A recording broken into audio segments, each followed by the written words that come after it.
হচ্ছে ভারতের সাথে কি কেউ যুদ্ধ বাধাতে তৎপর? উগ্রপন্থীরা কি চাইছে? দুই অংশ যদিও। আমি প্রথমে উগ্রপন্থীদের আচরণ নিয়ে আপনার দৃষ্টি আকর্ষণ করতে চাই মোহাম্মদ ভাই। দেখেন বাংলাদেশে খুব চোখে পড়ার মতো ওই তৌহিদি জনতা যেটা ডক্টর ইউনূসের সময় মাজার ভেঙেছে, নোরাল পাগলার মরদেহ তুলে পুড়িয়ে ফেলেছে, সেই তৌহিদি জনতা আবার যেন আস্ফালন চিরায়ত বাংলাদেশের হাজার বছরের ঐতিহ্য নৌকাবাইজ বন্ধ করে দিতে চায়। এবং আরো আরো তৎপরতা, চারদিকে কিরকম এই সমানে আরবি স্লোগান লেখা পতাকা। রংপুরে একটা ঘটনা ঘটেছে, মানুষের সন্দেহের চোখ সেদিকে, যে চারজনকে শেষ করে দিয়েছে দুটা লিকলিকের ছেলে। চারজন মানুষকে এভাবে শেষ করে ফেললো, এবং সবশেষ যে তথ্য উঠে আসছে যে সে মা এবং মেয়েকে তাদেরকে শারীরিকভাবে লাঞ্ছিত করা হয়েছে শেষ করার আগে। তো কোথায় যেন একটা খটকা, মানুষ পুলিশের বক্তব্য 100% যেন বিশ্বাস করতে পারছে না। যদিও আমরা পুলিশের বক্তব্যের বাইরে বা পুলিশের বক্তব্য চ্যালেঞ্জ করার আমাদের কোনো স্কোপ নেই, নিশ্চয়ই আর বড় তদন্ত হবে, অনেক কিছু হবে। ওখানেও মানুষ কোথায় সন্দেহের চোখ দিচ্ছে উগ্রপন্থীদের কোনো উপস্থিতি আছে কিনা। সারা দেশে এখন ইউনূস সরকার নেই, ইউনূস সরকার উগ্রপন্থীদের সবচেয়ে বড় পৃষ্ঠপোষক ছিল। বাট এখন তারেক রহমানের সরকার, তারা মুক্তিযুদ্ধের কথা বলেন, মুক্তিযুদ্ধের পক্ষে ভোট চেয়েছেন, মুক্তিযোদ্ধার প্রতিষ্ঠা করা দল। এই সরকারের সময় এসে কেন এই উগ্রবাদের নাড়াচাড়া, যেখানে জাতিসংঘ বলছে বাংলাদেশে আল কায়েদার তৎপরতা দেখা যাচ্ছে, আন্তর্জাতিক বিভিন্ন সংস্থা সন্দেহের চোখ ফেলছে। মোহন ভাই, উগ্রবাদীরা কেন হঠাৎ করে বাংলাদেশে অনুকূল আবাসস্থল পাচ্ছে বলে আপনি মনে করেন? আমরা প্রথমে এটা দিয়ে আলাপ শুরু করতে চাই। জি, ধন্যবাদ। আপনি দেখেন, আইয়ুব খানের একটা বই পড়বেন আপনি, সেখানে আইয়ুব খান বলছে যে পাকিস্তান তার ভাষায়, আমার যে দর্শক বন্ধু বিজয় রহমান সালাম দিয়েছেন, ওয়ালাইকুম আসসালাম, আশা করি ভালো আছেন, নিরাপদে আছেন। আইয়ুব খানের বইতে আপনি পাবেন যে আইয়ুব খান বলছে যে তার ভাষায় যে পাকিস্তান সে রক্ষা করতে পারলো না, তার কারণ হচ্ছে বাঙালির মননে মস্তিষ্কে রবীন্দ্রনাথ ঢুকে গেছে, যে রবীন্দ্রনাথের দার্শনিক চিন্তাই পাকিস্তানকে এক থাকতে দেয়নি। খুবই তাৎপর্যপূর্ণ কথা। এবং তার আগে 1948-এর 30শে জানুয়ারি তদানীন্তন পাকিস্তানের গভর্নর জেনারেল, যারা পাকিস্তানের রাষ্ট্রপিতা মনে করে, বা পাকিস্তানের জন্য রাষ্ট্রপিতাই সে, যেরকম বাংলাদেশের রাষ্ট্রপিতা বঙ্গবন্ধু শেখ মুজিব, তো জিন্নাহ সাহেব যে বলেছিল Urdu shall be the state language of Pakistan, আমি আপনার প্রশ্নের উত্তর দিচ্ছি, এটার সঙ্গে লিঙ্ক আছে। তার বিরুদ্ধে যে তরুণ চার অচেনা যুবক ওই সময় ওই অত বড় নেতার বিরুদ্ধে নো বলেছিল, যেটা আমাদের জাতীয়তাবাদী আন্দোলনের বীজযুক্ত করেছিল, যেখান থেকেই আমাদের পরবর্তীকালে ধীরেন্দ্রনাথ দত্ত ভাষা সৈনিক যে অসাধারণ বক্তৃতা পাকিস্তান পার্লামেন্টে এবং অন্যান্য বিষয়, এবং তারপরে আমাদের 52 ভাষা আন্দোলন, ঢাকা মেডিকেল কলেজ ছাত্রদের শহীদ মিনার, আব্দুল গাফফার কলেজের ফার্স্ট ইয়ারে পড়ে প্রয়াত, আর সেই অমর কবিতা আমার ভাইয়ের রক্তে রাঙানো 21শে ফেব্রুয়ারি আমি কি ভুলিতে পারি, এবং মুক্তিযুদ্ধে শহীদ আলতাফ মাহমুদের অসাধারণ সুর। এই গান যদি আপনি মনোযোগ দিয়ে শোনেন, গায়ে মানে লোমকূপ খারাপ হয়ে যাবে। সো আমাদের বাঙালি জাতীয়তাবাদ বা বাংলাদেশ রাষ্ট্রের যে জন্ম, তার একটা ভিত্তি হচ্ছে তার সাংস্কৃতিক। অর্থাৎ আমরা 47-এ ধর্মের ভিত্তিতে দেশ ভাগ হয়েছে, বা আমাদের বাঙালি এই অঞ্চলের বাঙালিরাই পাকিস্তানের জন্য আন্দোলন করেছে বেশি, 1940-এ শেরেবাংলা লাহোর প্রস্তাব ইত্যাদি। কিন্তু যখন ওরা আমার মায়ের ভাষায় আঘাত করেছে, তখন কিন্তু আমার সাংস্কৃতিক আন্দোলনটা হয়েছে। এবং 21শে ফেব্রুয়ারি প্রভাত ফেরি, খালি পায়ে শ্রদ্ধা ফুল দেওয়া, 21শে পত্রিকা বের করা, কিংবা ভাষা আন্দোলন নিয়ে আরেকটা বিখ্যাত কবি বই লিখেছিলেন, ফাঁসির দাবি জানাতে এসেছি, কাঁদতে আসিনি, চট্টগ্রামের এক কবি বিখ্যাত। এবং তারপর তো 62-র শিক্ষা আন্দোলন, 58 আইয়ুবের স্বৈর শাসনের বিরুদ্ধে ছাত্রদের বিক্ষোভ, ছায়ানট প্রতিষ্ঠা, রবীন্দ্র জন্মবার্ষিকী পালন, 66 6 দফা, 69-এর গণঅভ্যুত্থান, সাংস্কৃতিক কর্মী রাজনৈতিক নেতৃত্বের মেলবন্ধন, 71-এর মুক্তিযুদ্ধে বাংলাদেশ স্বাধীন বাংলা বেতারের ভূমিকা, মুক্তির গান যেটা বিখ্যাত চলচ্চিত্রকাররা করেছিলেন, এই সবগুলো মিলিয়েই বাংলাদেশ রাষ্ট্রের জন্মে যেরকম 30 লাখ শহীদের রক্ত, 2 লাখ মা বোনের বেশি, আমার বোনদের মাদের সর্বোচ্চ আত্মত্যাগ, বুদ্ধিজীবীদের হত্যা, এবং বঙ্গবন্ধু শেখ মুজিবের নেতৃত্বে আপোষহীন সংগ্রাম, এবং বঙ্গবন্ধু যখন পাকিস্তানি কারাগারে তখন বাংলাদেশের প্রথম প্রধানমন্ত্রী প্রয়াত তাজউদ্দিন আহমেদের নেতৃত্বে অসাধারণ মুক্তিযুদ্ধ, এবং সেখানে সকলের অংশগ্রহণ, কিছু সংখ্যক রাজাকার আলবদর আল সামসাদি। এইবারকার আন্দোলনে মানুষের আবেগকে ব্যবহার করে, অর্থাৎ ভোটাধিকার ফিরে পাওয়ার আন্দোলন, বিভিন্ন গড়বার আন্দোলন, এই জন্য যে বাংলাদেশের মানুষের দীর্ঘদিনের আকাঙ্ক্ষা, যেটা কোনো সরকারই পূরণ করতে পারে, বরং ক্রমান্বয়ে খারাপ করেছে, সেইটার মধ্যে আদর্শিক নেতৃত্বটা দিয়েছে, ইডিওলজিক্যাল নেতৃত্বটা দিয়েছে স্বাধীনতা বিরোধী শক্তি, যারা যে নামেই আছে। যার ফলে 5 আগস্টে শেখ হাসিনাকে বাংলাদেশ সেনাবাহিনী বা বাংলাদেশ আর্ম ফোর্সেস ভারতের নিরাপত্তার জন্য প্রধানমন্ত্রী হিসেবে রেখে আসার পর থেকেই বড় জন্য, আপনি জায়েজ বলছি না, হতে পারে রাগের চোটে কোনো আওয়ামী লীগের মন্ত্রীদের বাড়িতে, এটা এরশাদের পতনের পরও হয়েছিল, কিন্তু যখন তারা সন্ধ্যাবেলা 32-এ হামলা করলো বিকাল থেকে, তখনই আমি খবর পরপর বুঝলাম যে এখানে তো অন্য এলিমেন্ট নেতৃত্বে চলে এসেছে। এবং ইউনূস, আপনি যেটা বলেছেন, বিশ্ব প্রতারক ডক্টর ইউনূস, পাকিস্তানি এজেন্ট, এবং বাংলাদেশকে পাকিস্তানের দিকে ধাবিত করার, সে কিন্তু এইটাকে প্রাতিষ্ঠানিক রূপ দিল। আপনি আমাকে বলেন তো পুনিয়া সাহেব, আপনি একজন অভিজ্ঞ সাংবাদিক, মাজার ভাঙা আপনি কখনো এই গত 2005-এর অগাস্টের আগ পর্যন্ত আপনি কখনো কোথাও শুনেছেন? লাশ পোড়ানো তো অনেক দূরের কথা, মাজার পোড়ানো, মাজার ভাঙা, মৃত ব্যক্তিদের কবরে গিয়ে আগুন দেওয়া, এই যে তালেবানি উগ্র ধর্মান্ত, যার সঙ্গে ইসলাম ধর্মের কোটি কোটি মাইলের কোনো সম্পর্ক নাই। ইসলাম শান্তির ধর্ম, হযরত মুহাম্মদ সাল্লাল্লাহু আলাইহি ওয়াসাল্লাম শ্রেষ্ঠ শান্তির দূত, আজকে তার জন্মদিন আমরা শ্রদ্ধার সঙ্গে স্মরণ করি। তো সেইখানে এই যে মবক্রেসি এবং মৌলবাদীদের উস্কানি দেওয়া, এবং আপনি দেখেন সাবেক পরিদর্শক 3-4 দিন আগেই বলেছে যে অনেক সন্ত্রাসীদের পাওয়া যাচ্ছে না, অনেক দুর্ধর্ষদের। তো এবং এর পরবর্তীতে আমরা যেটা দেখলাম, আমাদের একটা প্রত্যাশা ছিল যে বিএনপি নির্বাচনের সময় যে অঙ্গীকার করেছিল, সেই অঙ্গীকার তারা অন্তত কিছুটা বাস্তবায়ন করবে। এখন আমি বলবো না যে শেষ হয়ে গেছে, সময় কেবল 6 মাস, কিন্তু যে ঘটনাগুলো আপনি দেখেছেন কিনা, নৌকা বাইচও এক জায়গায় বন্ধ হয়েছে। এর চাইতে নির্মম ন্যাক্কারজনক ঘটনা নাই। নৌকা বাইচ আমার বাংলার সংস্কৃতির সঙ্গে, আমার নদী মাতৃক দেশ, 1300 নদীর দেশ, নৌকা আমার কালচার, নৌকা আমার সংস্কৃতি বললো, নৌকা আমার জীবন ধারণ। এই নৌকা বাইচ বন্ধ, ব্রাহ্মণবাড়িয়ায় দেখলাম পুলিশের সাংস্কৃতিক অনুষ্ঠান বন্ধ। আবার আমাদের এত মহাপরাক্রমশালী স্বরাষ্ট্রমন্ত্রী, অত্যন্ত জ্ঞানী ব্যক্তি, আমি এই জন্য তাকে সম্মান করি, তার কথাবার্তা আমার ভালো লাগে, কিন্তু সেই সালাউদ্দিন সাহেব এটা কি বললেন গিয়ে ব্রাহ্মণবাড়িয়ায়?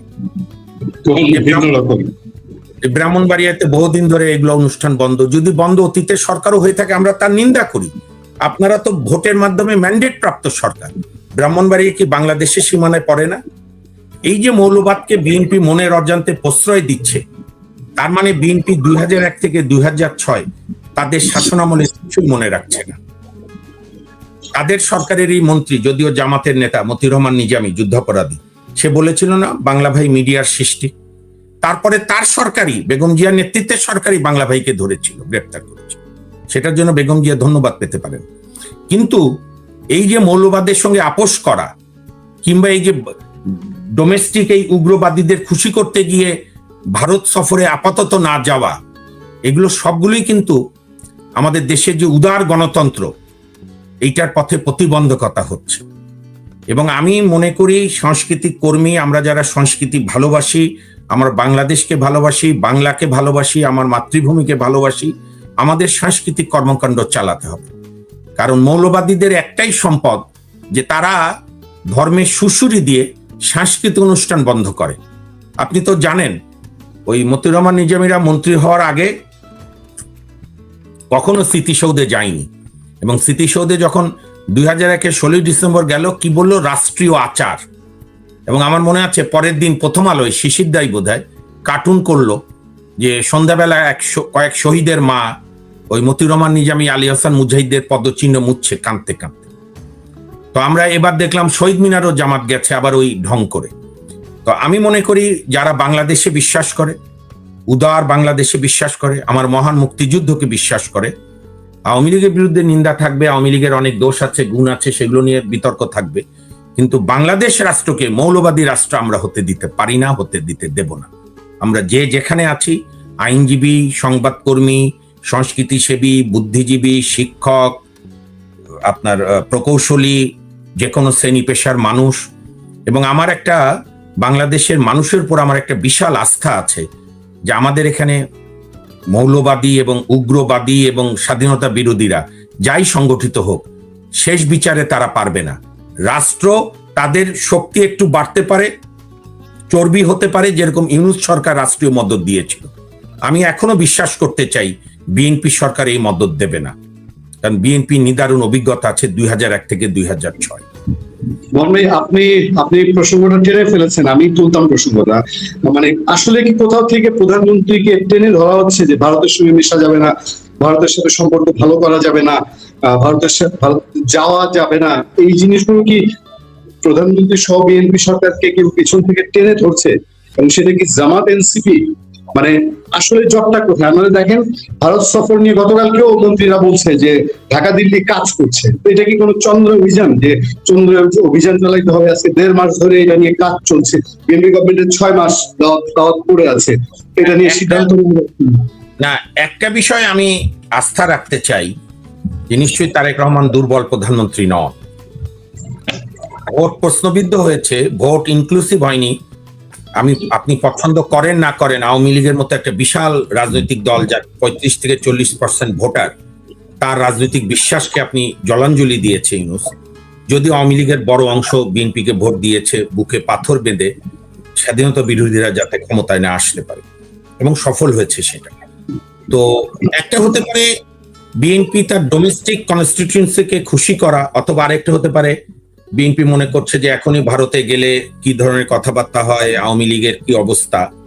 তবে আমি আশাবাদী যে বিএনপি কিন্তু বলেনি যে তারেক রহমান ভারত সফর করবে না, এবং ভারতেরও ভারত থেকেও আমাদের শিক্ষা নেওয়ার আছে। এত বড় রাষ্ট্র কিন্তু ভারত কিন্তু কোনো ব্যাড রিয়াকশন দেয়নি, তাদের হাই কমিশনার এখনো গুড হিউমারে আছে, এবং এটাই ডিপ্লোমেসি। আমি তো সবসময় চাই তারেক রহমান কেন, যেই প্রধানমন্ত্রী থাকুক, ভারতের সঙ্গে কেন, যে কোনো দেশের সঙ্গে টেবিলে চোখে চোখ রেখে আমার স্বার্থকে সর্বোচ্চ গুরুত্ব দিয়ে আবার অন্য রাষ্ট্রেরও নর্মাল জনগণের স্বার্থকে বজায় রেখে কাজ করা। আমাদের যে বিভিন্ন দাবি দেওয়া আছে এটা তো টেবিলে আলোচনা ছাড়া হবে না, এবং আমার মনে হয় তারেক রহমান সাহেব যাবে, কারণ ভারত বলে না, যে কোনো দেশেই প্রধানমন্ত্রী যাওয়া দরকার। কারণ এখন একটা গ্লোবাল ভিলেজ, একে অপরের পারস্পরিক সহযোগিতা নিয়েই থাকতে হবে। ধরেন একটা জরুরি আপনার নিত্য প্রয়োজনীয় সামগ্রীর অভাব হলো, আপনি ব্রাজিল থেকে আনার সময় বেশি লাগে না ভারত থেকে আনার সময় কম লাগে? আমরা তো টাকা দিয়ে কিনবো, নো ডাউট। সুতরাং এই ধরনের উগ্র তালেবানি আইডিয়া, ইভেন তালেবানরাও তো ভারতের সঙ্গে ঘনিষ্ঠ সম্পর্ক আফগানিস্তান, অন্যান্য দেশে। তো সুতরাং আপনার এই উন্মাদনা, এই যে অনেক দর্শক মন্তব্য করছে, এগুলো যার যার অভিরুচির ব্যাপার। যুদ্ধ এই সেই করা, পৃথিবীতে হিটলারের মতো এত বড় যুদ্ধবাজ জীবন দিয়ে চোরের মতো মৃত হয়ে প্রমাণ করেছে যে যুদ্ধ কোনো সমস্যার সমাধান নয়, কিংবা ট্রাম্পের মতো এত বড় যুদ্ধবাজ ইরানের কাছে নাকে খত দিয়েছে, পাকিস্তানকে দিয়ে বৈঠক করাচ্ছে। তো যারা, আমার দাদি বলতেন তো, প্রত্যেক গ্রামে মূর্খ থাকে, মূর্খদের আলাদা কোনো গ্রাম নেই। তো সুতরাং যারা যুদ্ধকে সমস্যার সমাধান মনে করে, আল্লাহ তাদের মঙ্গল করুন। আমি মনে করি তারেক রহমান ভারতে যাবেন, কারণ এখনো আমি প্রধানমন্ত্রীর উপর আস্থা রাখতে চাই, যেহেতু স্বাধীনতা বিরোধীদের উত্থান আমরা ঠেকাতে চাই। হোপ এগেনস্ট হোপ, এবং বাংলাদেশের মানুষের স্বার্থ বজায় রাখতে হলে ভারত, পাকিস্তান, নেপাল সহ প্রতিবেশী এবং পূর্ববর্তী সব দেশের সঙ্গে আমাদের সম্পর্ক স্থাপন করতে হবে, ডিপ্লোম্যাটিক ওয়েতে ডিল করতে হবে, রাজনৈতিক রেটরিক দিয়ে করলে হবে না। তবে আমি তীব্র নিন্দা জানাই নৌকাবাইজ বন্ধ করা, ব্রাহ্মণবাড়িয়া পুলিশের সাংস্কৃতিক অনুষ্ঠান বন্ধ হওয়া। বিএনপি যদি এখনই এটাকে হালকা করে দেখে, যেমন নিরাপত্তা পরিষদ থেকে যেটা বলেছে বিএনপিরা কালচার অফ ডিনায়ালের মতো, না এগুলো অনুমান, তো জাতিসংঘের সাধারণ কোন সংস্থা না, নিরাপত্তা পরিষদের সন্ত্রাসবাদ বিরোধী এই ককাস অত্যন্ত তথ্য সমৃদ্ধ খবর দেয় তাদের এই রিপোর্টকে আপনি হালকা করে দেখা, এটা তো মৌলবাদীদের উস্কে দেবে। নিশ্চয়ই বিএনপি মৌলবাদীদের উস্কে দিতে চায় না, আর নাহলে জনগণকে বলুক যে মৌলবাদীদের উস্কে দেবো আমি, জনগণ কি বলে শোনেন। আমাদের 20 মিনিটস শো, আমি আর দুইটা বিষয়ে আপনার ছোট ছোট একটু পর্যবেক্ষণ জানতে চাই। একটা হলো হিউম্যান রাইটস ওয়াচ এই সরকারের সময় মুখ খুললো এসে, তারা বলছে যে বিনা বিচারে মানুষ, রাজনৈতিক নেতৃবৃন্দকে জেলে আটকে রাখার তারা নিন্দা জানিয়েছে, এবং সরকারের জন্য নিশ্চয়ই এটা একটা প্রেশার। এই বিষয়টা একটু আপনার কাছে জানতে চাই, আপনি এই ব্যাপারে আপনার মতামত এর আগেও জানিয়েছেন, এখন আবার একটু নতুন করে শুনবো। আরেকটা হচ্ছে পাবলিক সাফারিংস এর কথা না বললেই না, আমরা যে অবস্থায় দিন কাটাচ্ছি, দেখেন ইলেকট্রিক বিল দিতে হচ্ছে, তারপর সিলিন্ডার চুলা কিনতে হচ্ছে, ইলেকট্রিক চুলা দিয়ে কাভার করবে, তারপর পানির গ্যাস বিল দিতে হচ্ছে, কিন্তু গ্যাস পাচ্ছি না আমরা। বিশুদ্ধ পানি, ঢাকা শহরের সংকট, বিশুদ্ধ পানি মানে ওয়াসার লাইনের পানিটা ফিল্টার করে খেয়েও নিরাপদ না, ওই ওয়াসার পাম্প থেকে আনলে অথবা নানান ভাবে আয়োজন করতে। এই যে আমাদের পাবলিক সাফারিংটা, এটার শেষ কোথায়? আমি এই দুইটা বিষয় আপনার একটু পর্যবেক্ষণ জানতে চাই। প্রথম পর্যবেক্ষণ, হিউম্যান রাইটস ওয়াচের চিঠিটা আমি দেখেছি, অসাধারণ একটা চিঠি দিয়েছে। বিশেষ করে যারা ল ব্যাকগ্রাউন্ডে তারা আরো অভিভূত হয়েছে, আপনারাও হবেন। তারা বলেছে যে respect the presumption of innocence, অর্থাৎ আপনার দর্শকদের সুবিধার্থে বলি, আমাদের মার্জনা করবেন, আমাদের ক্রিমিনাল জুরিসপ্রুডেন্সে একটা কথা আছে, যতক্ষণ সাক্ষ্য প্রমাণ দিয়ে কোনো ব্যক্তিকে বা অভিযুক্তকে পানিশমেন্ট না দেওয়া হবে, অর্থাৎ জেল, যাবজ্জীবন, ফাঁসি সহ যে কোনো জেল সাজা, ততক্ষণ কোর্ট প্রিজাম্পশন করবে যে সে ইনোসেন্ট, সে নির্দোষ, সাক্ষ্য প্রমাণের ভিত্তিতে ট্রায়াল করবে। ওটাই ওরা লিখেছে, respect the presumption of innocence. এবং আরেকটা চিঠির শিরোনামে আছে যে maintain the free and fair trial, এবং আরেকটা বলেছে without trial no citizen should be in the jail. এবং আমি আজকে থেকে না, ধরেন আমার 28 বছর হলো দেশের সর্বোচ্চ আদালতে আইন প্র্যাকটিস করা, সুপ্রিম কোর্টে। আমি শুরু থেকেই একটু আইনজীবী হয়ে ওঠার চেষ্টার পর থেকেই আমি সবসময় কোর্টে সাবমিশন করেছি। এই জন্য আওয়ামী লীগ সরকারের আমলে অ্যাটর্নি জেনারেল অফিসরা আমার পর রুষ্ট হয়েছে, নানা ধরনের রিমার্ক করেছে, হয়তো এখনো করবে, আগেও করেছে, এবং বিচারপতিরাও অনেক অভিমান করে। আমি সবসময় বলি যে একটা দেশে বিচার বিভাগ থাকে কেন পূর্ণিয়া ভাই? এই যে বিচার বিভাগের খরচের জন্য কিন্তু কোনো উন্নয়ন সহযোগীরা টাকা দেয় না। ধরেন রাস্তা বানাতে গেলে জাপান টাকা দেয়, জাইকা দেয়, এশিয়ান ডেভেলপমেন্ট ব্যাংক দেয়, ওয়ার্ল্ড ব্যাংক দেয়, এই বিভিন্ন প্রজেক্ট চালাতে। বিচার বিভাগের যে কোটি কোটি টাকা খরচ, পুরোটাই আসে আমাদের জনগণের ট্যাক্সের পয়সায়। সেই জনগণের দরিদ্র রিক্সা চালক থেকে শুরু করে সমাজের সর্বস্তর, কারণ পরোক্ষ ট্যাক্সও তো দেয়, ভ্যাট দেয় জিনিস কিনতে গেলে সবাই। কেন বিচার বিভাগ কেন থাকে? আমি কোনো তাত্ত্বিক আলোচনায় যাচ্ছি না। বিচার বিভাগ থাকে যে নির্বাহী বিভাগ, সরকার যে রাষ্ট্র পরিচালনা করছে সে সঠিকভাবে করছে কিনা, আবার নাগরিকরাও সরকারের আইন মানছে কিনা, আবার সরকারও নাগরিকদের অধিকার রক্ষা করছে কিনা। আর আইন বিভাগ যেটা পার্লামেন্ট, তারা যে আইন বানাচ্ছে সেই আইন আমাদের দেশের সর্বোচ্চ আইন সংবিধানের সঙ্গে সাংঘর্ষিক কিনা, সংবিধানকে লঙ্ঘন করছে কি। মোটা দাগে এটা হচ্ছে বিচার বিভাগের কাজ। এবং যে কোনো অপরাধের আপনার নিরপেক্ষ তদন্ত করে, তদন্ত তো পুলিশ করে, নিরপেক্ষ বিচার করে। এখন বিচার বিভাগ যদি সরকারের সুরে সুরে কথা বলে, তাহলে তো আমার বক্তব্য, আমার হয়তো কষ্ট হবে, কি করে খাবো, গাইবান্ধে গিয়ে ধান চালে কিনে কিনে একটা ব্যবসা করে খেলাম বা মুদির দোকান দিলাম, তাহলে তো বিচার বিভাগ বন্ধ করে দেওয়া ভালো।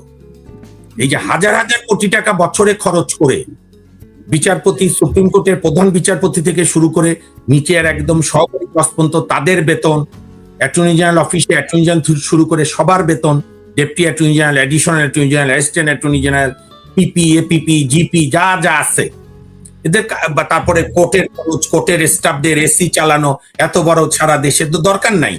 সরকারের বিভিন্ন মন্ত্রণালয়ের আইন ডিপার্টমেন্ট আছে, তারাই বিচার করবে তাদের মতো করে, সরকারকে খুশি রেখে। মানুষ ওইভাবে অধিকার বুঝে নেবে। হয়তো নির্বাহী বিভাগ বর্তমান বিচার বিভাগগুলোর চাইতে মায়া হবে, যেহেতু তাদের জনগণের ভোট লাগে। কিন্তু এটা তো সভ্যতার কথা না, এটা তো আমি জঙ্গলি রাষ্ট্রের কথা বললাম এতক্ষণ। তা না হলে বিচার বিভাগ কেন সরকারের সুরে সুরে কথা বলবে? বিচার বিভাগ কেন বিচারপতিরা পত্রিকার নিউজ দেখে বিচার করবে? শ্রেষ্ঠ বিচারক যে কিচ্ছু জানবে না, কোনো দিকে মত নাই, তার সামনে আসামি পক্ষ এবং রাষ্ট্রপক্ষ যার যার বক্তব্য দেবে, উনি আইন অনুযায়ী ন্যায় বিচার করবে। আল্লাহকে হাজির এনে বা যারা অন্য ধর্মে তাদের যার যার ধর্মের ধর্মীয় প্রধান, ভগবান, যিশু, যে যার ধর্ম, আমাদের মুসলিম ধর্মে আল্লাহ রাব্বুল আলামিনকে সাক্ষী রেখে আমাদের স্বাধীনতার পর ৭২ থেকে আজ অবধি আমরা এই স্বাধীন বিচার বিভাগ গড়তে পারিনি। বরং শুনলে নিষ্ঠুর লাগবে পূর্ণিয়া ভাই, পাকিস্তানরা এত বর্বর হওয়ার পরও তারা যেটুকু স্বাধীন বিচার বিভাগ রেখে গিয়েছিল আমরা তাও রক্ষা করতে পারিনি। তার প্রমাণ বলি, আমি শেষ করে আনি।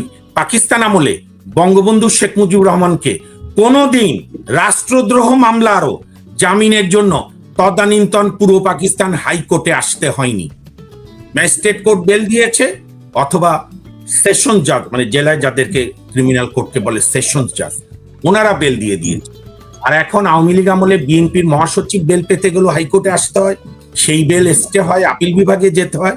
আর ইউনূসের আমল থেকে তো আরো খারাপ শুরু হয়েছে, বিএনপির আমলও ঘুরে দাঁড়াচ্ছে না বিচার বিভাগ। এ কারণেই যে বিনা বিচারে নাগরিকরা জেলে।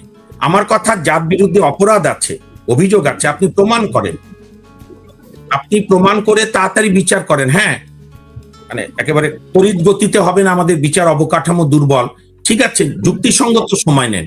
কিন্তু ধরেন আওয়ামী লীগ আমলে কি ছিল? সন্ত্রাস দমন আইনে, এই যে আইনে এখন আওয়ামী লীগ সাফারার, সন্ত্রাস দমন আইনে কারো বিরুদ্ধে অভিযোগ থাকলে যে ওর কাছে একটা জিহাদি বই পাওয়া গেছে, আমি নিজে কেস করেছি, সব কোর্ট না না না মামুন, মিস্টার মামুন, এরা জঙ্গি, এরা মানবতার শত্রু, আমরা এখন আপাতত বেল। এখন উল্টাটা হয়েছে, আওয়ামী লীগ করে, আওয়ামী লীগের কেন্দ্রীয় নেতা বেল দেব না। আরে আপনি দেখেন তার এই অপরাধে ভূমিকা কোথায়?